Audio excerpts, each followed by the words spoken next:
Take it away, Doc. Thank you so much.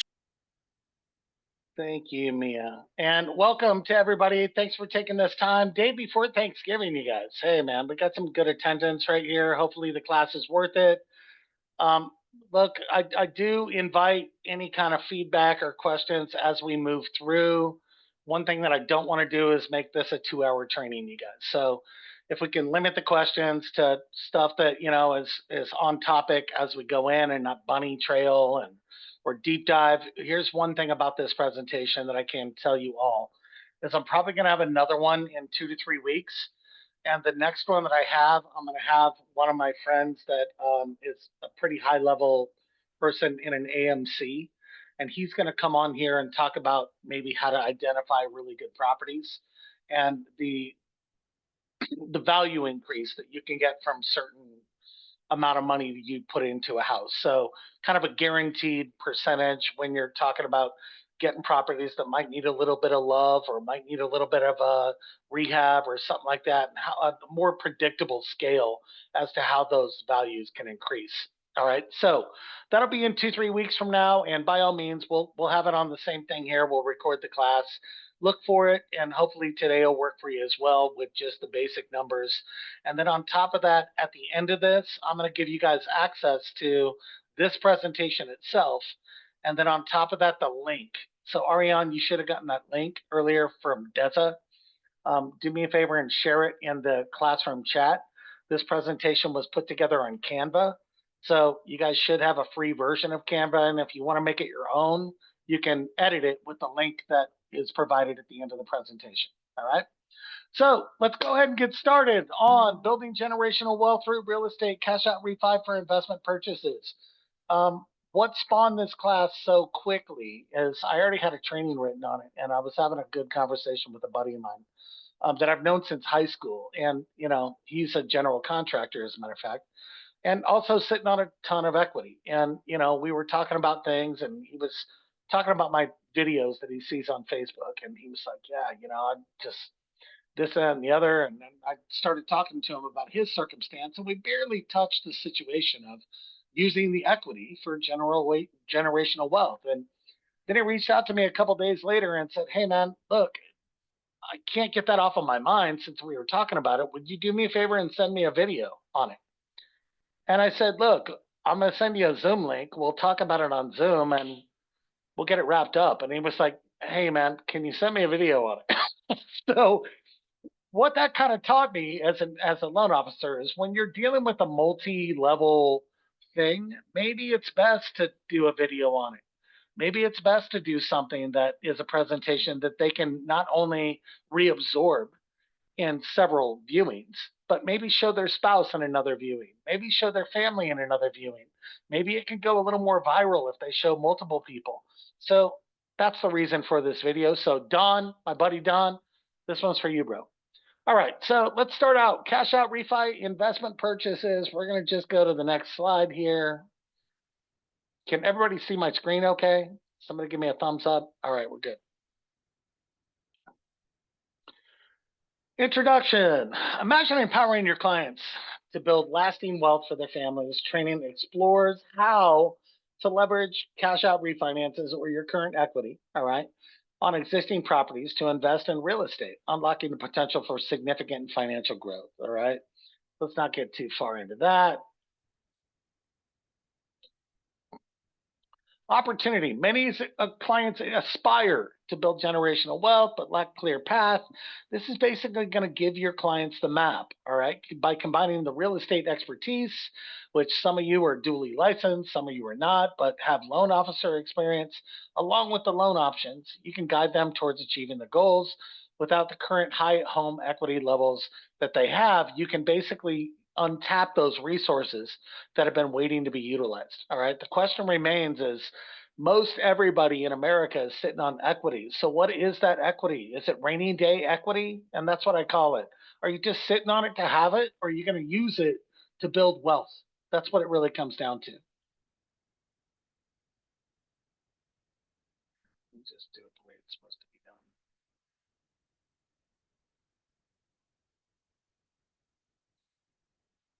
Okay. Unlocking equity. Your clients likely have a substantial amount of equity in their primary residence. In other words, if they owned a house since, let's just say 2018, 2019, you all experienced the same last 5 years that I did.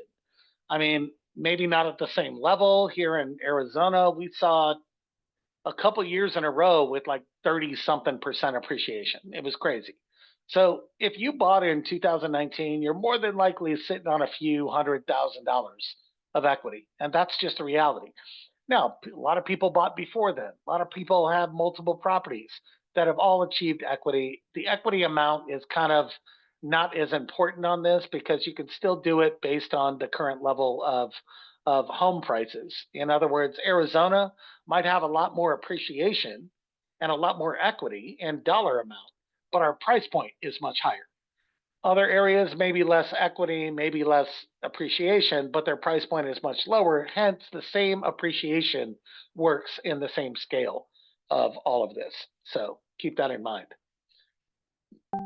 Investment strategies. We got fix and flip. Everybody knows what fix and flip is. If you don't, you buy a house, you fix it up, and you sell it for more. Pretty simple. All right. Bottom line is you can tap into your equity, buy a house, bring in all the costs of that house, bring up the value of it. Right now, just planting the seed, ADUs, adjacent units. All right. These are a big plus in the category of most everybody allows ADUs now. It's a big blip on the radar screen. Why? Because inventory is low, because a lot of people are moving towards this Airbnb model, meaning they don't mind renting out a guest house for cash flow. They don't mind doing it short term. They don't mind doing it long term. I mean, people are starting to gravitate more into this realm. And the bottom line is, since inventory is low, they have minimal or limited inventory that they can choose from to move into a new home. The pandemic kind of changed a lot of this stuff, you guys. It made us like dissatisfied with the environment we were in. We started questioning, do we want more? Do we want a next pandemic? Where do we want to be? That's kind of where people started questioning it. In the meantime, they all gained equity, so we can all choose or build this next pandemic place that we want to go through. But fixer upper with a down payment, cash out refinance. Take that cash out refinance, whether you get it from a HELOC, a cash out refi, an all in one loan, which I'm going to touch on that later. That is by all means the best way to start this process, is to have a catalyst that can let you continue borrowing. And I'll go over that later on in the presentation. But the bottom line is, after you sell it, you basically put that money back in, rinse and repeat the process. So, fix and flip is buying, fixing, selling at a profit, taking said profit, rinse and repeat process. Fix and hold. It's a different strategy. Same thing as fix and flip. You buy a property that might need some love, has some extra equity in there if you fix it up, but then instead of selling it, you cash out refi it up to 80% value, and that typically will supply you back with your 20% down in your rehab budget, or it's going to get really close. All right. So the difference between fix and hold is now you rent that property out and you create a cash flow situation where you're either making a lot more on rent than your mortgage obligation is, or you cover said mortgage obligation at the very least, and now you have somebody paying a mortgage payment on a property that you own. All right.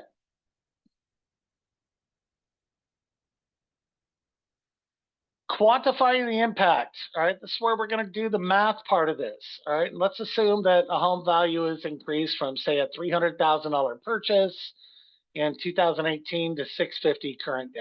All right. Utilizing the $350,000 in equity they have access to, they can do the following. Fix and flip, you purchase a property that needs renovations.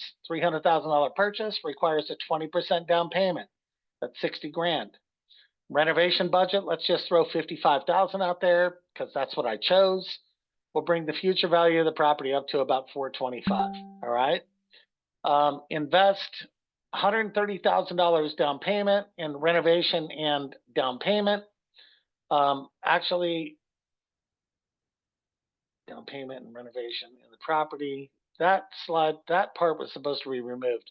Ariane, do me do me a favor and put a note in there that slide was supposed to be removed.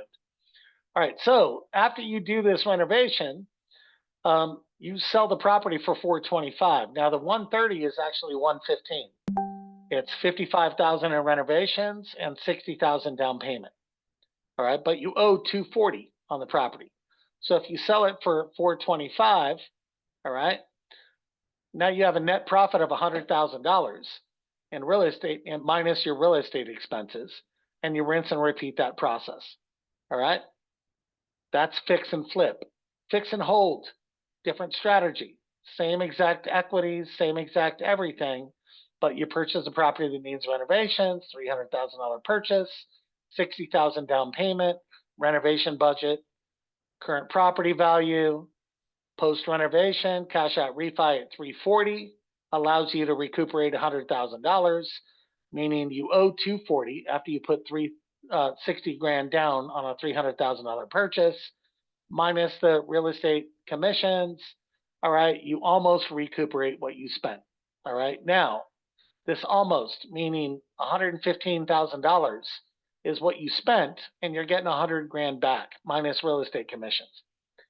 This is where I'd start going into this. Look, the best thing you can do in building this generational wealth is to combine fix and flip with fix and hold. In other words, the fix and flip, you sell that for 425, that's extra profit that goes in right away. Now that increases you being able to lose 15, 20 grand on a fix and hold because you made it up on the fix and flip. So if you're building this generational wealth and accumulating properties, I would say every 3 fix and holds, put in a fix and flip to replenish that excess that you may not be getting back. Another thing is you might run into a property with a foundation issue that you knew nothing about that's going to cost you another 30 grand, 40 grand to fix. You never know about that. But if you're spicing in or mixing in your fix and flips into this, it'll offset those losses to where you're always going to stay solid, but continue to build that generational wealth and getting those properties that are going to cash flow and rent out. All right. The bottom line is the rent should cover the payment obligation on the mortgage. All right. That's the way that it works. All right. The rent should cover the payment obligation on the mortgage. You rinse and repeat that process on a fix and hold. All right. Now, before we move on with the other stuff, any questions so far? I haven't seen any hands raised yet, but any questions so far based on the math here or what I've gone over so far?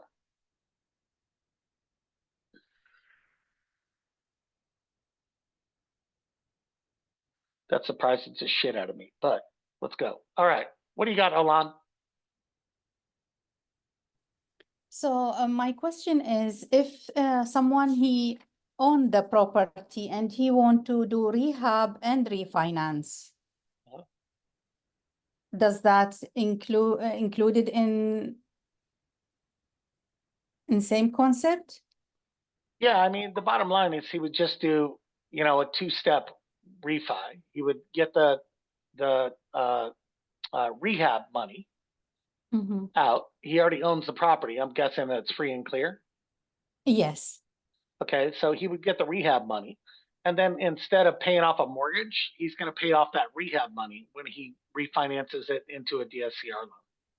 And, most of these are done with DSCR loans because keep in mind, this system is about doing 2 properties per year. You can do a property about every 6 months, all right? Based on seasoning restrictions, this, that, and the other. It works out to where every 6 months you can do a new property with using the system and multiple lenders that allow you a 6-month seasoning for new appraised value. So that's 2 properties a year, 10 years of doing this, you got 20 properties. I mean, that's significant wealth, you guys. And one of the things that I want to point out is, something that's not in this presentation, but it's worth mentioning.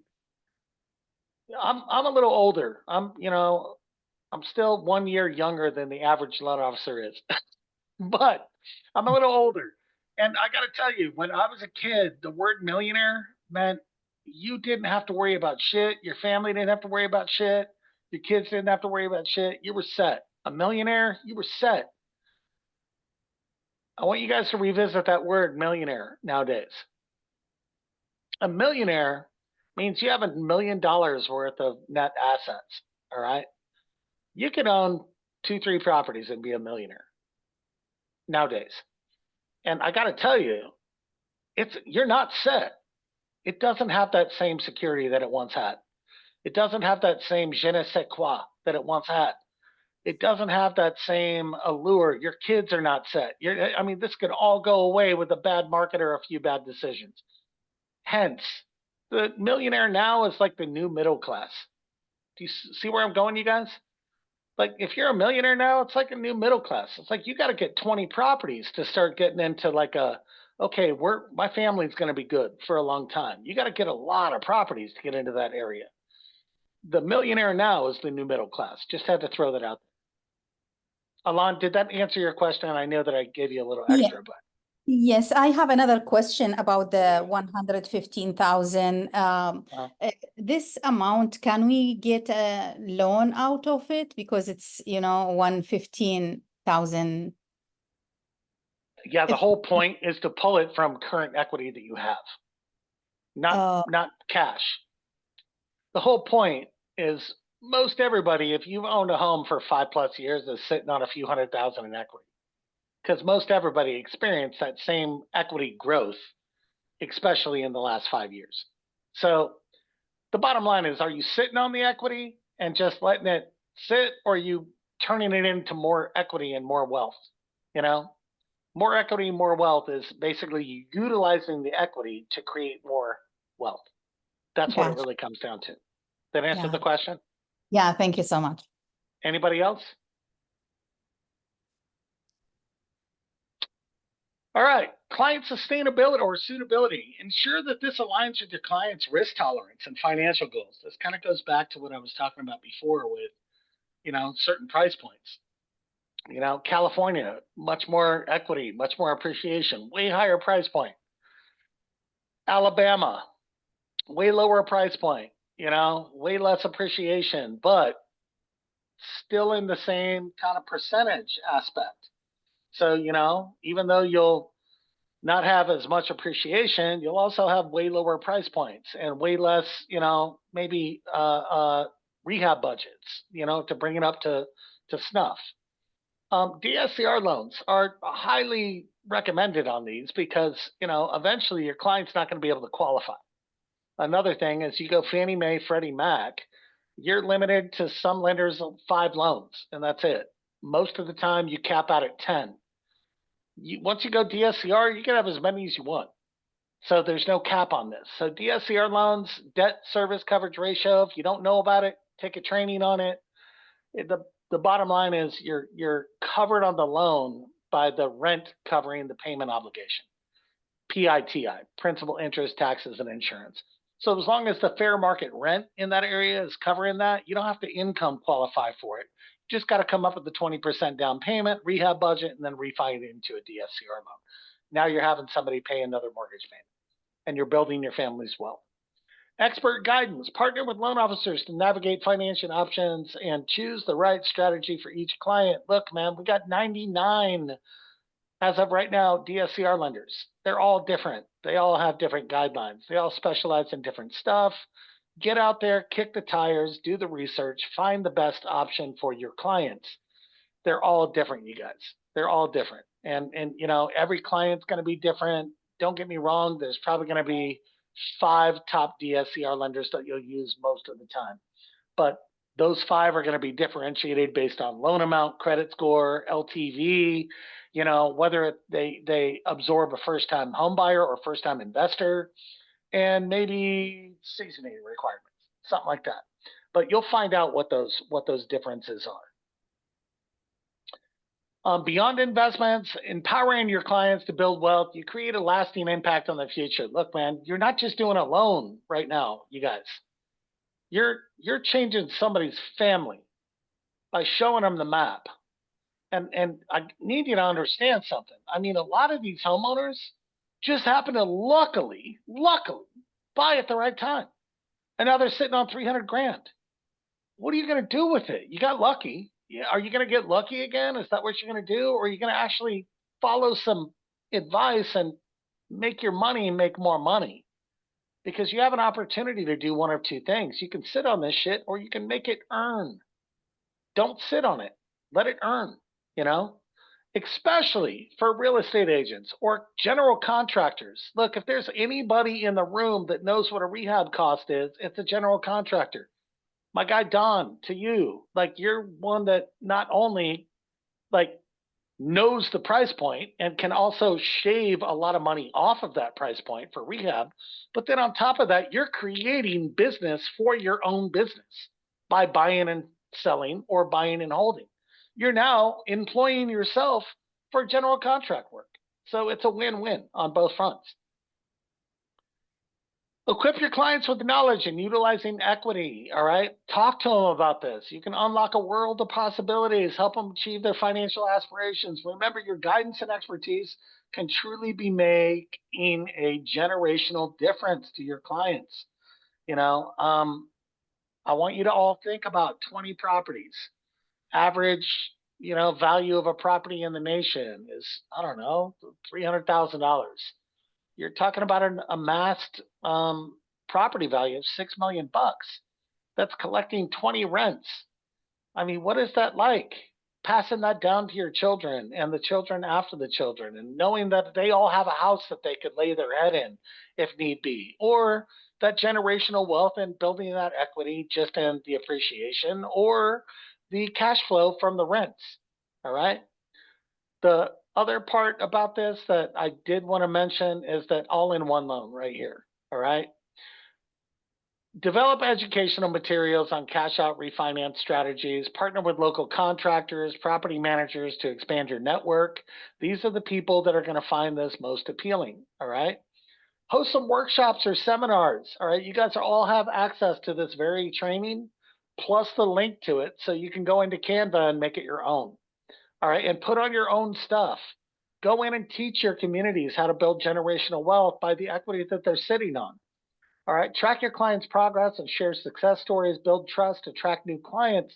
Financial advisors would love to hear about this stuff. You know, they would love to hear about this stuff, and they would also partner up with you. Utilize all-in-one loan if at all possible. All right. And this is the part where I'm going to kind of end the presentation and open it up to Q&A. If you don't know about the all-in-one loan, learn about it.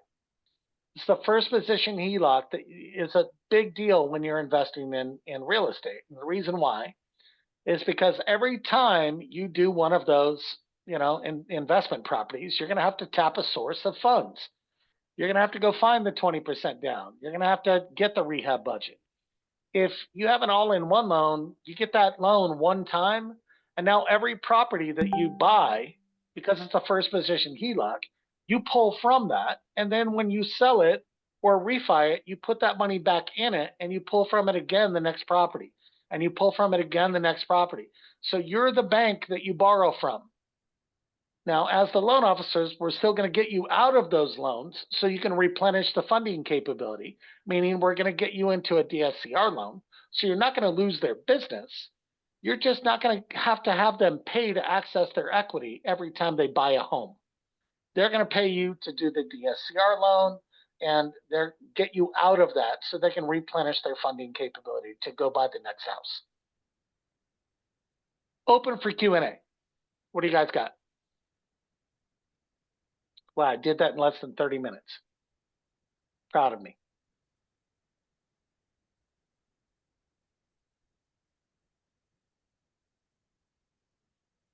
No shit. I flew through that presentation. You guys have no questions. It's just so obvious, Doug.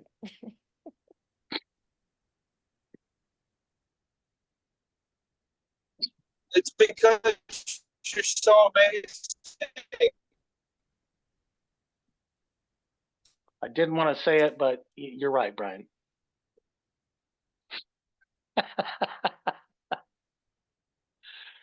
All right, gang, come on. Somebody's got some questions somewhere. You could actually take some.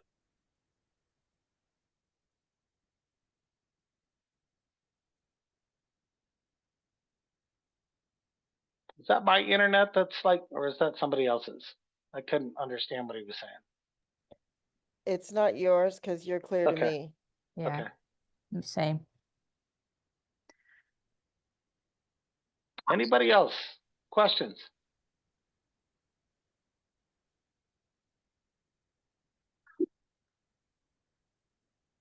How many people do we have in here? 20 people and no questions. Yes, maybe Man, and I did that really fast too. All right, what do you got? So if someone with interest, I have this client, his interest rate is 2% for his home and he has good equity. But Mhm. if he take the equity out, then he will get the interest rate of today, which is now in 7%. That's what's holding him back. Correct. His choices are one of two choices. You can do it in a HELOC and leave that nice cozy 2% rate that you think you're going to keep for 30 years and you absolutely probably won't. Or do an all-in-one loan. And an all-in-one loan, if you simulate the results on it, probably beat the 2% rate and even pay less interest if you're in a cash flow situation. Meaning if you make substantially more than you spend every month, then an all-in-one loan is going to outperform a really ridiculously low interest rate. Gotcha. If you're not familiar with the product, then I know it sounds like total BS, but I promise you it's not, and it's a total different presentation. So, but the Yeah. all-in-one loan, it allows you the luxury of overpaying your mortgage or your obligation, and the money is sitting there like a checking account. So it works like a checking account. So you deposit money in, and then your expenses are charged, and whatever's left over goes to principal. And every month it snowballs into more and more and more principal. So over the life of the loan, you end up eliminating tens, sometimes hundreds of thousands in interest. So yeah, it ends up paying off remarkably faster than your 2% 30-year fixed.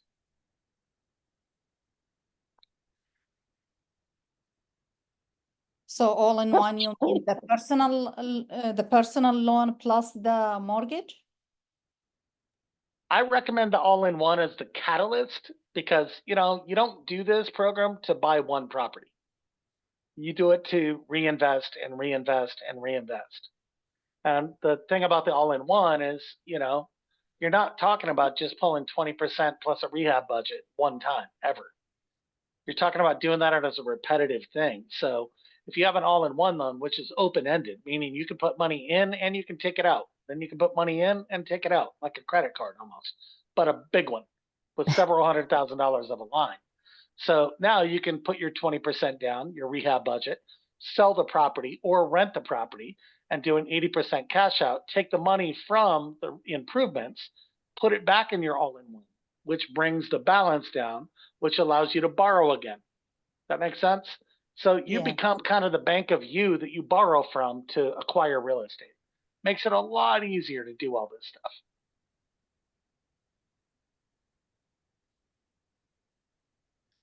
Yeah, definitely. I want to know more about this all-in-one loan. No doubt. Ariane, do me a favor and put the classroom resources in the chat. And that's got access to a couple all-in-one presentations. I do have one that we're probably going to be doing in the next couple weeks to a few weeks. That's more on the submission of it, not the way the product works or who it's good for, but it's more based on the submission. I'm going to be very straightforward with you guys.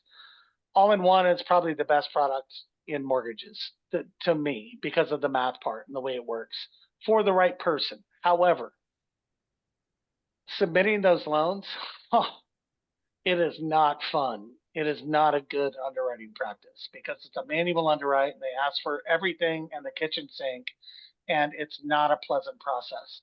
So I aim to make that process better. Hence, I'm going to have a meeting just on the process of submitting an all-in-one loan. We're going to go over guidelines. We're going to go over underwriting. Underwriting is going to tell us how they're calculating the income. We're going to go over everything that's needed and how we can actually close one of these in 2 to 3 weeks, because that's what I want to know. I don't need to know how the product works or how great it is. We've already done those presentations, and Ariane put that in the classroom chat.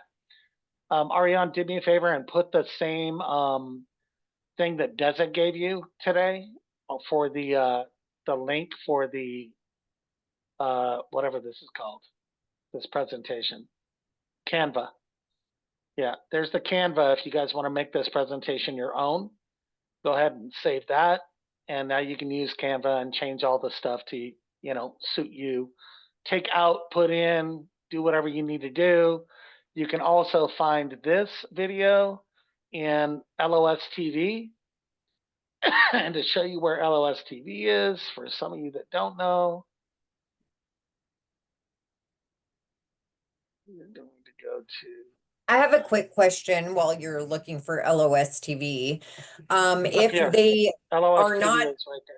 Oh, sorry, go if they're ahead. not able to do the all-in-one, what is the other avenue that you would most recommend them going if they don't qualify for the all-in-one? I mean, you can do it with a HELOC, you know, because, you know, it's also open-ended. So it's not like you're stuck with that, but the rate is, you know, 10, 12% on a HELOC versus the all-in-one, you're in the 8s. So it's a much lower rate with the all-in-one.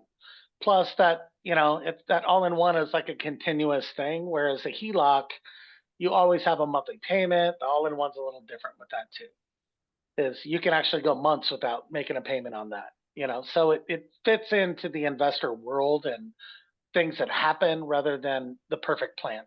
You know what I mean? Did that answer your question, Shannon? Yes, thank you. Perfect. Camille, I saw your hand go up. What do You you got? did. So dumb question. I know that with the all-in-one, they've changed it now, so you have to maintain a minimum balance that if you pay it off completely, you can't keep it forever. I forget what that was a recent change, but with the HELOC, let's say we do that with the HELOC and then we use we sell our fix and flip and we use the proceeds to repay the money we took. Wouldn't we get an EPO on that? I mean, you have to make a certain amount of Here's payments. the all-in-one. The EPO is 6 months and 10 grand. Keep the balance over 10 grand for the first 6 months and you're good. You don't have an EPO. Right. After But the with the 6 months, HELOC, you can actually pay it all the way to 0 and it no, stays not open. anymore. You just can't put money in it. You can't put money in it when the balance is I- at 0. No, and if you check again, I think they've changed it that you actually have to have a balance. And that if it goes to 0 for more than a certain period of time, they close it. It was a recent change Okay, they came okay. with. Okay.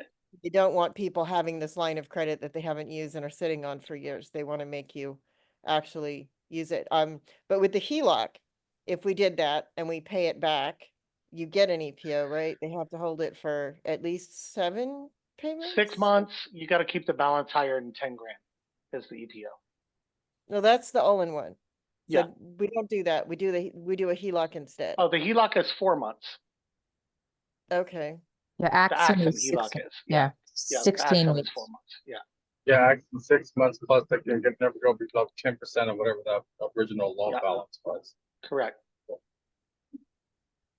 But can we find out, how do we find out the answer to that question that Shannon brought up? I mean, that Camille brought up about the all-in-one, because that, you know, that's one of the selling points is that they have it for that 30-year, you know, it's available for the 30 years, but they did bring it to 0. They could keep it there for, you know, 3 or 4 years and then buy a new house or whatever with the equity and then start over. But No, you know, that's a basically really at that good same term. example. Yeah, that's a really good example of why we're doing this other class that's going over a deep dive of the guidelines and submission practices. Like we want to Yeah, I know wanna know what that's more good. about like all the little things. Like they don't like a 0 balance, but what is allowed? Well, like what do you consider allowed on a 0 balance? Like a reason to take out cash. Another little thing. What are you taking the cash out for? That has to be descriptive. It can't be, I have some expenses coming up. That's not good enough. You literally have to itemize that stuff and say, look, I'm buying a car for my kid for 25,000 and another one. And there's reasons for this. The reason is you get paid yield spread on the draw amount. So they want to make sure that the loan officer isn't, you know, floating up that draw amount and saying, take it all out now, you know, so I can get paid more.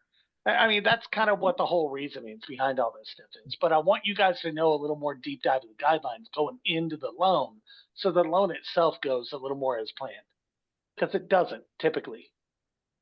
The answer to Nobel's question was it was in an email with changes to guidelines that CMG sent out a while ago. I think it was months ago. I don't remember exactly, but I'm sure the new guidelines, if we're getting them directly from CMG, ought to discuss what's allowed as far as paying it down and maintaining a zero balance.